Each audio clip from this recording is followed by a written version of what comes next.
ಬೆಳಗಾವಿಯಲ್ಲಿ ಚಳಿಗಾಲದ ಅಧಿವೇಶನ ನಡೀತಾ ಇದೆ. ಇವತ್ತು ರೈತರ ಜೊತೆಗೂಡಿ ಬಿಜೆಪಿ ಹೋರಾಟವನ್ನ ನಡೆಸಿತು. ಜಾಥಾವನ್ನ ನಡೆಸಲಾಯಿತು. ಜೊತೆಗೆ ಪ್ರತಿಭಟನೆಗೆ ಹೋಗ್ತಿದ್ದ ಸಂದರ್ಭದಲ್ಲಿ ಬಿಜೆಪಿ ಮುಖಂಡರು, ಕೆಲವು ರೈತ ಮುಖಂಡರನ್ನ ಪೊಲೀಸರು ವಶಕ್ಕೆ ಪಡ್ಕೊಂಡ್ರು. ಸಿ.ಟಿ. ವಿಜಯೇಂದ್ರ, ಇನ್ನು ಅನೇಕ ನಾಯಕರನ್ನ.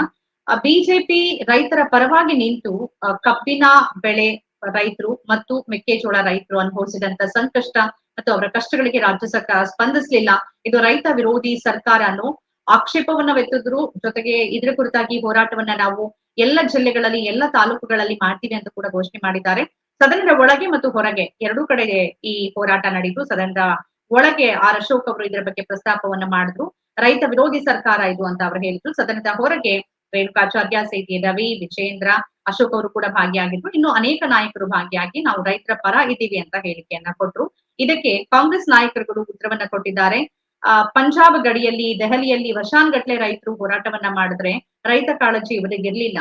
ನಿಜವಾಗಿಯೂ ಬೆಲೆ ನಿಗದಿ ಮಾಡಬೇಕಾಗಿದ್ದು ಕಬ್ಬಿಗೆ ಕೇಂದ್ರ ಸರ್ಕಾರ. ಅಲ್ಲಿ ಹೋಗಿ ಅವ್ರು ಕೇಳಿ ರೈತರಿಗೆ ನ್ಯಾಯ ಒದಗಿಸ್ಲಿ, ಯಾವ ನೈತಿಕತೆ ಇಟ್ಕೊಂಡು ಮಾತಾಡ್ತಾರೆ ಅಂತ ಅನೇಕ ಕಾಂಗ್ರೆಸ್ ನಾಯಕರು ಇದಕ್ಕೆ ಉತ್ತರವನ್ನ ಕೊಟ್ಟಿದ್ದಾರೆ. ಒಟ್ಟು ಇವತ್ತು ರೈತ ಹೋರಾಟ ಒಂದ್ ರೀತಿ ಹೆಚ್ಚು ರಾಜಕೀಯ ಹೋರಾಟದ ರೂಪದಲ್ಲಿ ಇವತ್ತು ಕಾಣಿಸ್ಕೊಳ್ಳುತ್ತೆ. ಯಾಕೆಂದ್ರೆ ಬಿಜೆಪಿ ಎಂಟ್ರಿ ಆಗಿದ್ದ ಕಾರಣಕ್ಕಾಗಿ. ಇದರ ಹೊರತಾಗಿ ಸದನದಲ್ಲಿ ಟಿಪ್ಪು ಜಯಂತಿಯನ್ನ ಆಚರಿಸಬೇಕು, ಟಿಪ್ಪು ಜಯಂತಿಯನ್ನ ಈಗ ನಿಲ್ಲಿಸಲಾಗಿದೆ, ಅದನ್ನ ಆಚರಣೆ ಮಾಡ್ಬೇಕು ಅಂತ ಶಾಸಕ ಕಾಶಪ್ಪನವರು ಹೇಳಿಕೆಯನ್ನ ಕೊಟ್ಟರು. ಅದು ಚರ್ಚೆಯಲ್ಲಿ ಇದೆ ಅಂತ ಎಚ್ ಕೆ ಪಾಟೀಲ್ ಅವರು ಹೇಳಿದ್ರು. ಬಹಿರಂಗದಲ್ಲಿ ನಾವು ಹೇಳಿಕೆ ಕೊಡುವುದಿಲ್ಲ, ಸೆಷನ್ ಅಲ್ಲಿ ಇದರ ಬಗ್ಗೆ ನಾವು ಚರ್ಚೆ ಮಾಡ್ತೀವಿ ಅಂತ.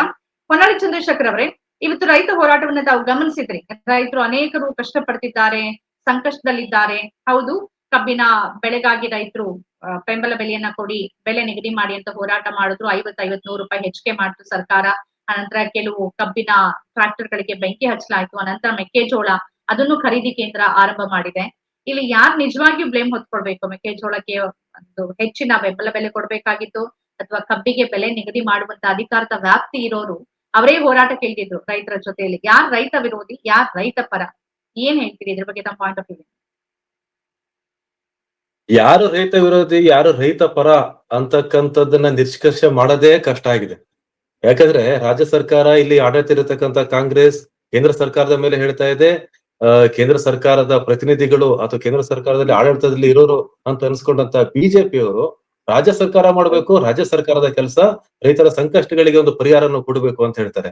ಆದ್ರೆ ಇನ್ನೊಂದು ಇಲ್ಲಿ ಪಾಯಿಂಟ್ ಏನಂತಂದ್ರೆ, ಕರ್ನಾಟಕದ ಬಿಜೆಪಿ ಹೇಗೆ ಇಡೀ ದೇಶದಲ್ಲಿ ಬಹಳ ಬೇರೆ ರೀತಿಯಾಗಿ ಇದೆ, ಬಹಳ ವಿಭಿನ್ನವಾಗಿದೆ ಯಾಕೆ ಅಂತಂದ್ರೆ ಈ ರೈತ ಹೋರಾಟದ ಕಾರಣದಿಂದ. ಯಡಿಯೂರಪ್ಪನವರು ಒಬ್ಬ ರಾಜಕಾರಣಿ, ರೈತ ನಾಯಕ ಅಂತ ಅನ್ನಿಸ್ಕೊಳ್ಳೋದು ಬಹಳ ಕಷ್ಟದ ಕೆಲಸ.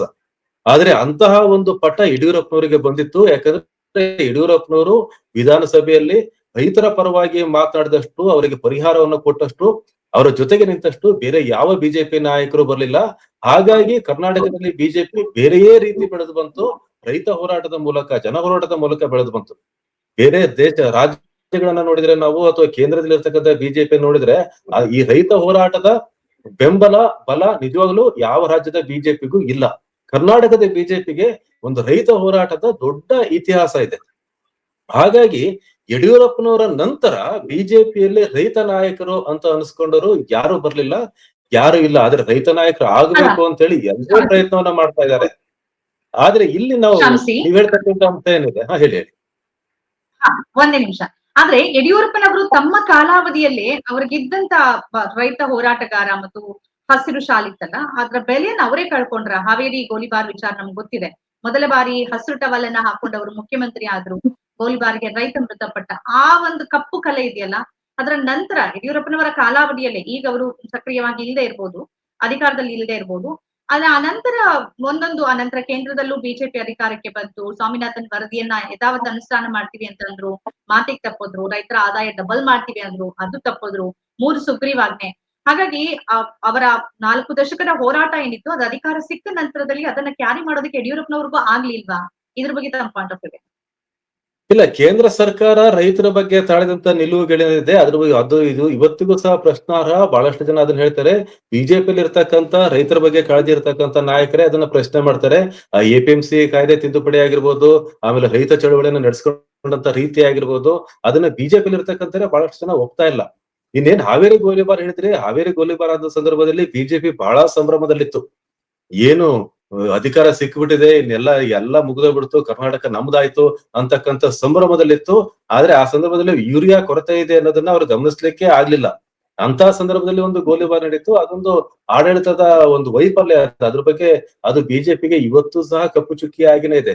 ಆದ್ರೆ ವಿರೋಧ ಪಕ್ಷದಲ್ಲಿದ್ದಾಗ ಬಿಜೆಪಿ ರೈತರ ಪರವಾಗಿ ಮಾಡಿದಂತ ಹೋರಾಟಗಳು ಮತ್ತೆ ಯಡಿಯೂರಪ್ಪನವರು ಮಾಡಿದಂತ ಹೋರಾಟಗಳನ್ನ ನಿರ್ಲಕ್ಷ್ಯ ಮಾಡ್ಲಿಕ್ಕೆ ಸಾಧ್ಯ ಇಲ್ಲ. ಆಗಿನ ಆಡಳಿತ ಪಕ್ಷ ಏನಿತ್ತು ಕಾಂಗ್ರೆಸ್, ಅದನ್ನ ನಿರಂತರವಾಗಿ ಎಚ್ಚರಿಸುವಂತ ಕೆಲಸವನ್ನ ಯಡಿಯೂರಪ್ಪನವರು ಮಾಡಿದ್ರು. ಹಾಗಾಗಿ ಕರ್ನಾಟಕದಲ್ಲಿ ಬಿಜೆಪಿ ಬಹಳ ವಿಭಿನ್ನವಾಗಿ, ಇದು ಬೇರೆ ರಾಜ್ಯದ ಬಿಜೆಪಿ ಅಥವಾ ಕೇಂದ್ರದಲ್ಲಿ ಇಡೀ ದೇಶದ ಬಿಜೆಪಿಗೆ ಕರ್ನಾಟಕದ ಬಿಜೆಪಿನ ಈ ಕಾರಣಕ್ಕಾಗಿ ಹೋಲಿಕೆ ಮಾಡಕ್ ಬರ್ತಿಲ್ಲ ಅನ್ನುವಂತ ಪಾಯಿಂಟ್ ಅನ್ನ ನಾನು ಹೇಳಕ್ಕೆ ಪ್ರಯತ್ನ ಮಾಡಿದೆ.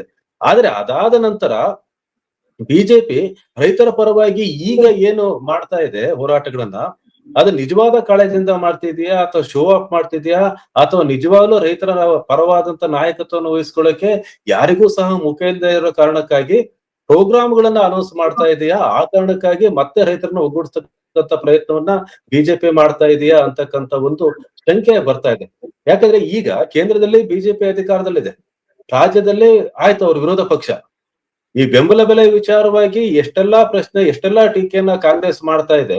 ಆದ್ರೆ ಅದಕ್ಕೆ ಕೇಂದ್ರಕ್ಕೆ ಯಾಕೆ ಪ್ರಶ್ನೆಯನ್ನ ಬಿಜೆಪಿಗೆ ಮಾಡಕ್ ಆಗ್ತಾ ಇಲ್ಲ?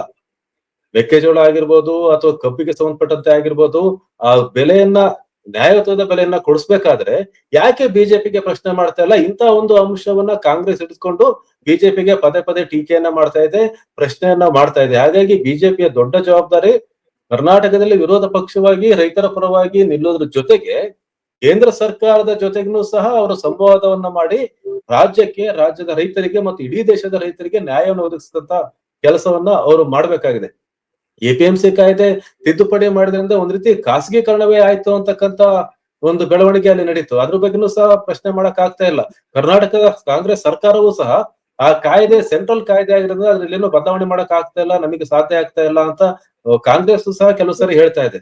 ಹಾಗಾಗಿ ಕೇಂದ್ರ ಸರ್ಕಾರದ ಬಹಳ ದೊಡ್ಡ ಜವಾಬ್ದಾರಿ ಇದೆ. ರೈತರ ಜೊತೆಗೆ ನಿಲ್ಬೇಕಾದಂತ, ರೈತರ ಪರವಾಗಿ ಅವರಿಗೆ ನ್ಯಾಯಯುತವಾದ ಬೆಲೆಯನ್ನು ಕೊಡಿಸ್ಬೇಕಂತ ಜವಾಬ್ದಾರಿ ಖಂಡಿತವಾಗ್ಲೂ ಕೇಂದ್ರದ್ದಿದೆ. ಹಾಗಾಗಿ ಬಿಜೆಪಿ ಇಂತಹ ಸಂದರ್ಭದಲ್ಲಿ ರೈತರ ದೊಡ್ಡ ಜಾಥವನ್ನ ಮಾಡ್ತೀವಿ, 25 ಸಾವಿರ ಜನ ರೈತರನ್ನ ಸೇರಿಸ್ತೀವಿ, ಸುವರ್ಣ ವಿಧಾನಸೌಧದ ಮುತ್ತಿಗೆ ಹಾಕ್ತಿವಿ ಅಂತ ಹೇಳ್ತಾ ಇರೋದೇನಿದೆ, ಇದ್ರ ಜೊತೆಗೆ ಅವ್ರು ಇನ್ನೂ ಒಂದು ಮಾತನ್ನ ಹೇಳಿದ್ರೆ, ಕೇಂದ್ರ ಒಂದೇ ಜೊತೆಗೆ ನಿಮಿಷ ನಾವು ಮಾತಾಡ್ತೀವಿ, ಸಂವಾದನ ಮಾಡ್ತೀವಿ ಅಂತ ಹೇಳೋದಾಗಿದ್ರೆ ಅದು ಬಹಳ ಉತ್ತಮ ಒಂದೇ ಆಗ್ತಿತ್ತು ಅಂತ.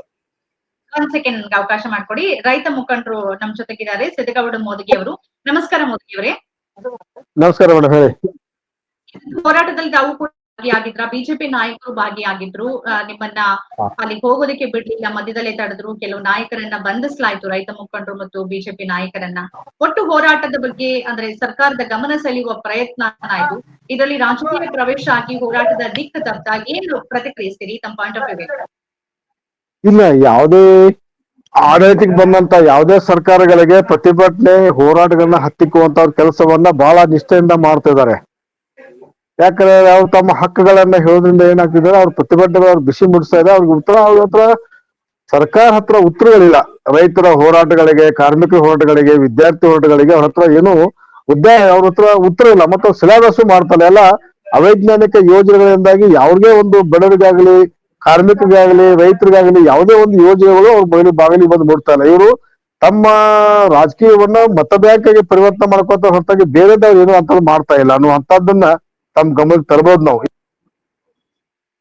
ಸರಿ ಮೋದಗಿ ಅವರೇ, ಈಗ ಪ್ರಸ್ತುತ ವಿಚಾರವನ್ನ ನೋಡಿದ್ರೆ ಕಬ್ಬಿಗೆ ಬೆಲೆ ನಿಗದಿಗೆ ಸಂಬಂಧಪಟ್ಟಂತೆ ಕೊನೆಗೆ ಸರ್ಕಾರ ಹೋರಾಟ ಎಲ್ಲವೂ ಆಯ್ತು. ಅಂತಿಮವಾಗಿ ಸಿದ್ದರಾಮಯ್ಯನವರು ಮತ್ತು ಸರ್ಕಾರ 50 ರೂಪಾಯಿ ಕಾರ್ಖಾನೆ ಕೊಡಬೇಕು, 50 ರೂಪಾಯಿ ಸರ್ಕಾರ ಕೊಡತ್ತೆ ಅಂತ ಹೇಳಿ ಒಟ್ಟು 100 ರೂಪಾಯಿಯನ್ನ ಹೆಚ್ಚಿಗೆ ಕೊಡೋ ತೀರ್ಮಾನ ಮಾಡಿದ್ರು. ಆಕ್ಚುಲಿ ವಾಸ್ತವದಲ್ಲಿ ಬೆಲೆ ನಿಗದಿಯ ವ್ಯಾಪ್ತಿ ಇರುವುದು ಕೇಂದ್ರ ಸರ್ಕಾರಕ್ಕೆ, ಆದ್ರೂ ಹೆಚ್ಚುವರಿ ಕೊಟ್ರು. ಇನ್ನು ಮೆಕ್ಕೆಜೋಳ ವಿಚಾರಕ್ಕೆ ಬಂದ್ರೆ ಖರೀದಿ ಕೇಂದ್ರವನ್ನ ಆರಂಭ ಮಾಡಿತು ರಾಜ್ಯ ಸರ್ಕಾರ. ಇಷ್ಟಾಗಿಯೂ ನಿಮ್ ಬೇಡಿಕೆ ಏನಿದೆ? ಹೌದು, ನೀವ್ ಹೇಳ್ತಿರೋದು ಒಂದ್ ಅಂಶ ನಿಜ, ಹೋರಾಟಗಳನ್ನ ಹತ್ತಿಕ್ತಿದ್ದಾರೆ. ಅಲ್ಲಿ ವಿದ್ಯಾರ್ಥಿಗಳಿಗೆ, ಉದ್ಯೋಗಾಕಾಂಕ್ಷಿಗಳಿಗೆ ಹೋರಾಟಕ್ಕೆ ಅವಕಾಶ ಮಾಡಿಕೊಟ್ಟಿಲ್ಲ, ಇದೆಲ್ಲವೂ ನಿಜ. ಆದ್ರೆ ನಿಮ್ಮ ನಿಜವಾದ ಹೋರಾಟ ಅಂದ್ರೆ ಕೇಂದ್ರ ಸರ್ಕಾರದ ವಿರುದ್ಧವೂ ಇರಬೇಕಾಗಿದ್ದ ಹೋರಾಟದಲ್ಲಿ ಅಲ್ಲಿ ಯಾರು ಆಡಳಿತದಲ್ಲಿದ್ದಾರೆ ಅವ್ರು ನಿಮ್ ಜೊತೆಗೆ ಬಂದ್ ಸೇರ್ಕೊಂಡಿದ್ದಾರೆ. ಇದನ್ನ ಹೇಗ್ ನೋಡ್ಬೇಕು ನಾವು? ಆಕ್ಚುಲಿ ಸರ್ಕಾರ ಕಬ್ಬಿನ ವಿಷಯದಲ್ಲಿ ಮಾಡ್ತಕ್ಕಂಥದ್ದು ಫಸ್ಟ್ ಆಫ್ ಆಲ್ ಫೇಲ್ ಇದೆ. ಅದು ಅವೈಜ್ಞಾನಿಕವಾಗಿ ಮಾಡುವಂತ ಆದೇಶ ಮತ್ತು ಹೋರಾಟವನ್ನು ಹತ್ತಿಕ್ಕುವಂತ ವ್ಯವಸ್ಥೆಯನ್ನು ಸರ್ಕಾರ ಮಾಡಿದೆ. ಸರ್ಕಾರದ ನೇತೃತ್ವದಲ್ಲಿ ಮಾನ್ಯ ಮುಖ್ಯಮಂತ್ರಿ ಆದೇಶದಿಂದ ನಡೀತಕ್ಕಂಥ ಸಭೆಯಲ್ಲಿ ಇಲಾಖೆಗೆ ಸಂಬಂಧಪಟ್ಟಂತ ಸಚಿವರು ಇದ್ದಿರ್ಲಿಲ್ಲ. ಇಲ್ಲಿ ಅವರು ಬೆಳಗಾವದಲ್ಲಿ ಹೊಂದಾಣಿಕೆ ಮಾಡಕ್ ಬಂದಂತ ಒಬ್ಬ ಸಚಿವರು ಅವರು. ಇವತ್ತು ಗೋವಿಂದ ಜೋಳ ಆಗ್ಲಿ ಏನೋ ಮಾಡ್ಬೇಕಾದ್ರೆ ಕೇಂದ್ರ ಸರ್ಕಾರಕ್ಕೆ ಬಟ್ ಮಾಡ್ತಾರೆ. ನಾವು ರಾಜ್ಯ ಸರ್ಕಾರವನ್ನ ಕೇಳಕ್ ಇಚ್ಛೆ ಪಡ್ತದ, ನಾವು ನೇರವಾಗಿ ನಿಮ್ ಜೊತೆ ಬರ್ತೀವಿ, ಕೇಂದ್ರ ಸರ್ಕಾರವನ್ನ ನಾವು ಕೊಲ್ಪಟ್ಟೆ ಕೇಳಬಹುದು, ಬನ್ನಿ ಹೋಗೋಣ, ಯಾಕೆ ಈ ತರ ಅವೈಜ್ಞಾನಿಕ ಮಾಡ್ತೀವಿ ಅಂತ ಹೇಳಿದ್ರೆ ಇವರು ಕಬ್ಬಿನ ವಿಷಯದಲ್ಲಿ ರಾಜಕಾರಣ ಮಾಡ್ತಾರೆ, ಮತ್ತೆ ರಾಜಕಾರಣ ವಿಷಯದಲ್ಲಿ ಏನ್ ಮಾಡ್ತಾರೆ, ದಯಾದಿಗಳಾಗ್ತಾರೆ, ಕಾರ್ಖಾನೆ ವಿಷಯದಲ್ಲಿ ಅಣ್ಣ ಮುಟ್ತಾರೆ, ಬಾಸ್ ಆಗ್ತಾರೆ. ಇಲ್ಲಿ ಏನಾಗ್ತಿದೆ ಪರಿಸ್ಥಿತಿ ಅಂತ ಎಲ್ಲರೂ ಕುಡ್ಕೊಂಡು ಇದು ರೈತ ಸಮುದಾಯ ಪಾಪದ ಕೂಸು, ಎತ್ಕೊಂಡವ್ರ ಕೂಸು ಅಂತ ಹೇಳ್ತಾರೆ ನಮ್ಮ ಉತ್ತರ ಕನ್ನಡದಲ್ಲಿ, ಎತ್ಕೊಂಡವ್ರ ಮಗು ಅಂತ ಹೇಳಿ. ಅಂದ್ರೆ ಇದು ಈ ಸಂಪೂರ್ಣ ಕೃಷಿ ಕ್ಷೇತ್ರವನ್ನ ಕೇಂದ್ರ ಸರ್ಕಾರ ಮತ್ತು ರಾಜ್ಯ ಸರ್ಕಾರ ಕೂಡಲೇ ಕೃಷಿ ಕ್ಷೇತ್ರವನ್ನು ನಾಶ ಮಾಡಿ ಕಾರ್ಪೊರೇಟ್ ವಲಯನ ಮಾಡ್ಲಿಕ್ಕೆ ಒಂದು ಪ್ರಾಮಾಣಿಕ ವ್ಯವಸ್ಥೆ ಮಾಡ್ತಕ್ಕಂಥ ಪಿತೂರಿಯೇ ಇದು ರೈತರ ಹತ್ತಿಕ್ಕುವಂತ ಪ್ರಯತ್ನ ಮಾಡ್ತಕ್ಕಂಥದ್ದು. ಈಗ ಮೊನ್ನೆ ಸರ್ಕಾರದಿಂದ ಮಾಡ್ತಕ್ಕಂಥ 3,300 ರೂಪಾಯಿಯನ್ನ ಅವೈಜ್ಞಾನಿಕ ಮಾಡ್ತಕ್ಕಂಥದ್ದು, ಅವೈಜ್ಞಾನಿಕ ಮಾಡಿದ್ದದು. ಯಾರಿಗೂ ಸರ್ಕಾರ ಹಣ ಮುಟ್ತಾ ಇಲ್ಲ, ಯಾಕಂದ್ರೆ ರಿಕವರಿ ಮಾಡ್ತಕ್ಕಂಥ ಮಾನದಂಡ ತಪ್ಪಿದೆ. ಇದು ಸಾಕಷ್ಟು ಜನ ಅಧಿಕಾರಿಗಳಿಗೆ, ಸಾಕಷ್ಟು ಬಹಳ ಜನಗೆ ರಿಕವರಿ ಬಗ್ಗೆ ಆಗ್ಲಿ, ಕಬ್ಬಿನ ದರ ನಿಗದಿ ಮಾಡೋದಾಗ್ಲಿ ವೈಜ್ಞಾನಿಕವಾಗಿ ಮಾಡ್ತಕ್ಕಂಥ ಬಹಳ ಮಂದಿಗೆ ಇದು ಅಧ್ಯಯನ ಇಲ್ಲ. ಎಕ್ಸ್ ಗೇಟ್ ಅಂದ್ರೆ ಏನು, ಎಕ್ಸ್ ಪಿಲ್ ಅಂದ್ರೆ ಏನು, ಇಳುವರಿ ಅಂದ್ರೆ ಏನು, ಅದ್ರ ಬಗ್ಗೆ ಯಾರಿಗೂ ಅದ್ರ ಬಗ್ಗೆ ಆಧಾರ ಇಲ್ಲ. ಯಾಕಂದ್ರೆ ಇವರು 9 ಆಧಾರ ಮ್ಯಾಗಿಂದ ಮಾಡ್ತಕ್ಕಂಥ ದರನ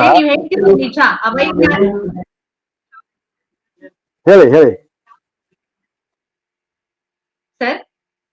ಹೇಳಿ ಮೇಡಮ್ ಹೇಳಿ. ನೀವ್ ಹೇಳ್ತಿರೋದು ನಿಜ, ಅವೈಜ್ಞಾನಿಕವಾಗಿದೆ, ಅದ್ ನಿಜ. ಖರ್ಚು ಎಲ್ಲವೂ ನೋಡಿದ್ರೆ ಮತ್ತು ಅದರಿಂದ ಸಿಗುವ ಬೈ ಪ್ರಾಡಕ್ಟ್ಸ್, ಅದರ ಲಾಭಾಂಶವನ್ನ ನೋಡಿದ್ರೆ ರೈತರಿಗೆ ಹೆಚ್ಚು ಸಿಗ್ಬೇಕು. ಆದ್ರೆ ಬೆಲೆ ನಿಗದಿಯ ವ್ಯಾಪ್ತಿ ರಾಜ್ಯ ಸರ್ಕಾರದ ವ್ಯಾಪ್ತಿಯಲ್ಲಿ ಇಲ್ವಲ್ಲ. ಕಾರ್ಖಾನೆಗಳು ಮತ್ತು ರೈತರ ನಡುವೆ ಒಂದು ಸಂಪರ್ಕ ಸೇತುವೆಯಂತೆ ಸರ್ಕಾರ ಕೆಲಸ ಮಾಡುತ್ತೆ. ಈ ಕೇಂದ್ರ ಸರ್ಕಾರದ ವ್ಯಾಪ್ತಿಯಲ್ಲಿರುವಾಗ ರಾಜ್ಯದಲ್ಲಿ ನೀವ್ ಹೇಳ್ತಾ ಇದೀರಿ ರಾಜ್ಯ ಸರ್ಕಾರವು ಬನ್ನಿ ನಮ್ ಜೊತೆಗೆ ಇಬ್ರು ಒಟ್ಟಿಗೆ ಕೇಳೋಣ ಅಂತ. ಸರಿ, ಅದಕ್ಕಿಂತ ಹೆಚ್ಚಾಗಿ ಇಲ್ಲಿ ನಾವು ಆರಿಸಿ ಕಳಿಸಿರೋದು ಅತಿ ಹೆಚ್ಚಿನ ಬಿಜೆಪಿ ಸಂಸದರನ್ನಲ್ಲ, ಅವ್ರಿಗೆ ಹೆಚ್ಚು ಜವಾಬ್ದಾರಿ ಇದೆಯಲ್ಲ ರೈತರ ಪರವಾಗಿ. ಅದರಲ್ಲೂ ಉತ್ತರ ಕರ್ನಾಟಕದಿಂದ ಅತಿ ಹೆಚ್ಚು ಸಂಸದರ ಆಯ್ಕೆಯಾಗಿದ್ದಾರೆ ಬಿಜೆಪಿಯಿಂದ. ಈಗ ಅವ್ರು ಬಂದು ನಿಮ್ ಹೋರಾಟದಲ್ಲಿ ಭಾಗಿಯಾಗ್ತಾ ಇದ್ದಾರೆ, ಕೇಳಬೇಕಲ್ಲ, ನಿಮ್ಮಿಂದ ನಮ್ಗೆ ಅನ್ಯಾಯ ಆಗ್ತಿದೆ, ನೀವು ಬೆಂಬಲ ಬೆಲೆಯನ್ನ ಮತ್ತು ಬೆಲೆ ನಿಗದಿಯನ್ನ ಕಬ್ಬಿಗೆ ಸರಿಯಾಗಿ ಮಾಡಿ, ನೀವು ಸರಿಯಾಗಿ ನಿಗದಿ ಮಾಡಿದ್ರೆ ರಾಜ್ಯ ಸರ್ಕಾರ ಅದನ್ನ ಪಾಲನೆ ಮಾಡ್ಲೇಬೇಕು. ಈ ಒತ್ತಾಯ ಬೇಕಿದೆ ಅಲ್ಲ ಮೋದಿಗೆ? ಒಳ್ಳೆ ಪ್ರಶ್ನೆ ಕೇಳಿದಿರಿ.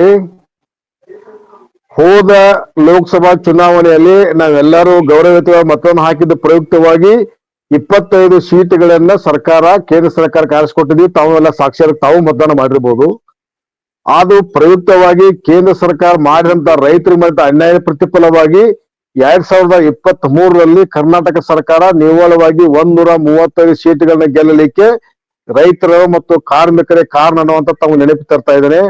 ಮೊನ್ನೆ ನಡೆದಂತ 2024 ಲೋಕಸಭಾ ಒಳಗೂ ಕೂಡ ಈಗ ಅದು ಸರ್ಕಾರ ಎಚ್ಚೆತ್ತುಕೊಂಡು ರಾಜ್ಯ ಸರ್ಕಾರ ಕೇಂದ್ರ ಸರ್ಕಾರವನ್ನ, ರೈತರನ್ನ ಕಾರ್ಮಿಕರ ಕರ್ಕೊಂಡು ರಾಜ್ಯ ಸರ್ಕಾರ ಕೇಂದ್ರ ಸರ್ಕಾರವನ್ನ ಕಟ್ಟಿ ಹಾಕಬಹುದು, ರಾಜ್ಯದ ಯೋಜನೆಗಳನ್ನ ಪರಿಣಾಮಕಾರಿ ಅನುಷ್ಠಾನ ತರಬಹುದರ ಸಂಬಂಧಾಗಿ ಇವತ್ತು 1 ಸೀಟ್ ಗೆಲ್ಲಿರುವಂತ ಕಾಂಗ್ರೆಸ್ ಸೀಟು ಇವತ್ತು 15 ಕ್ಷೇತ್ರವನ್ನು ಆರಿಸಿಕೊಂಡು ತಮ್ಮೆಲ್ಲ ಗೊತ್ತಿದೆ. ಇದೆಲ್ಲ ಮಾಡಿಕೊಂಡಿದ್ದ ಸಂಬಂಧಾಗಿ ಪರಿಣಾಮಕಾರಿ ಕೆಲಸ ಮಾಡ್ತಕ್ಕಂಥ ವಿಷಯದಲ್ಲಿ ಮಾಡಿಕೊಳ್ಳಿ. ಆದ್ರೆ ಇವತ್ತು ಅಧಿಕಾರಕ್ಕೆ ಬಂದಂತಹ ಕಾಂಗ್ರೆಸ್ ಸರ್ಕಾರ ಕೂಡ ಬಿಜೆಪಿಯ ಪಾಲಿಸಿಯನ್ನ ಮುಂದುವರಿಸತಕ್ಕಂಥ ಬಗ್ಗೆ ನಾವು ವಿರೋಧ ಇದೆ. ಇವರು ಚುನಾವಣೆ ಸಂದರ್ಭದಲ್ಲಿ ಕೊಟ್ಟಂತ ಇವರು ವಾಗ್ದಾನ ಏನು, ಭರವಸೆ ಏನು, ತಮ್ಮ ಪ್ರಣಾಳಿಕೆಯಲ್ಲಿ ಕೊಟ್ಟಂತ ವಿಚಾರಗಳೇನು ಅಂತದನ್ನ ಮತ್ತೊಮ್ಮೆ ತಮ್ಮ ಕರಡಿ ಹಿಡ್ಕೊಂಡು ನೋಡ್ಕೋಬೇಕಾಗತ್ತೆ. ಇವತ್ತು ರಾಜ್ಯ ಸರ್ಕಾರ ತಮ್ಮ ಕುರ್ಚಿಗಾಗಿ ಇಡೀ ಮತ್ತು ಪಂಚ ಕಲ್ಯಾಣ ಕಾರ್ಯಕ್ರಮಗಳಲ್ಲಿ ತಾವೆಲ್ಲ ಮಗ್ನಾಗಿದೆ. ಕೇಂದ್ರ ಸರ್ಕಾರ ಯಾರನ್ನ ಮಸೀದಿ ಕಟ್ಟಬೇಕು, ಎಲ್ಲಿ ಗುಡಿ ಕಟ್ಟಬೇಕು, ಎಲ್ಲಿ ದೇವಸ್ಥಾನ ಹಾಳು ಮಾಡಬೇಕು, ಎಲ್ಲಿ ಕೆಲಸ ಇರುವಂತ ಕೆಲಸವನ್ನು ಮಾಡ್ತಾರೆ. ಒಟ್ಟಾರೆಯಾಗಿ ಎಲ್ಲ ಇವರು ವ್ಯವಸ್ಥಿತವಾಗಿ ಪಿತೂರಿ ಮಾಡೋದ್ರ ಮುಖಾಂತರ ಇಡೀ ರೈತ ಸಮುದಾಯವನ್ನ ಬಹಳ ಕ್ಷೀಣ ಪರಿಸ್ಥಿತಿ ತಂದು ರೈತರನ್ನ ಬೀದಿ ತೆಗೆದಿದ್ದಾರೆ. ಉತ್ತರ ಕರ್ನಾಟಕದಲ್ಲಿ ಕೂಡ ರೈತರಿಗೆ ಈ ವರ್ಷ ಅಪಾರವಾದ ಮಳೆಯಿಂದಾಗಿ ಸಾಕಷ್ಟು ಬೆಳೆ ಹಾನಿ ಆಯ್ತು. ಯಾರು ಅದ್ರ ಬಗ್ಗೆ ಚಕಾಸಭೆ ಆಗ್ತಿಲ್ಲ. ಕೇಂದ್ರ ಸರ್ಕಾರ ಈ ವರ್ಷ ಅಧ್ಯಯನ ಮಾಡ್ಲಿಕ್ಕೆ ತಂಡನ ಕೂಡ ಕಳಿಸ್ಕೊಡ್ಲಿ ಅನ್ನೋ ವಿಪರ್ಯಾಸದ ಮಾತಂತ ಗಮನಕ್ಕೆ ತರಕ್ಕೆ ಇಚ್ಛೆ ಪಡ್ತಾ ಇದ್ದೀನಿ. ಈ ಒಟ್ಟಾರೆಯಾಗಿ ಇದು ನಾವು ಇಡೀ ಕೃಷಿ ಕ್ಷೇತ್ರವನ್ನ ಬಹಳ ನಿರ್ಲಕ್ಷ್ಯ ಮಾಡ್ತಕ್ಕಂಥದ್ದು ಅತ್ಯಂತ ದುರ್ದೈವಕರ ಸಂಗತಿ ಅಂತ ಹೇಳಿ ಇಚ್ಛೆ ಪಡ್ತಾ ಇದ್ದೇನೆ ನಾನು. ಖಂಡಿತ. ಆದ್ರೆ ರೈತ ಸಂಘಟನೆಗಳು ಕೂಡ ಒಗ್ಗಟ್ಟಾಗಿ ರಾಜಕೀಯೇತರವಾಗಿ ಹೋರಾಟ ಮಾಡಿ ಎರಡೂ ಕಡೆ ಸರ್ಕಾರಗಳಿಗೆ ಬಿಸಿ ಮುಟ್ಟಿಸೋದು ಇವತ್ತಿನ ಅಗತ್ಯ ಅಂತ ನನ್ಗನ್ಸುತ್ತೆ. ಧನ್ಯವಾದಗಳು ತಮ್ಗೆ ಮೋದಿ ಅವರೇ, ಸಿದ್ದಗೌಡ ಮೋದಿ ಅವರಿಗೆ ಇಷ್ಟೊತ್ತು ಕಾರ್ಯಕ್ರಮದಲ್ಲಿ ಭಾಗಿಯಾಗಿ ತಮ್ಮ ಅಭಿಪ್ರಾಯವನ್ನು ನಮ್ಮ ಜೊತೆಗೆ ಹಂಚ್ಕೊಂಡ್ರೆ.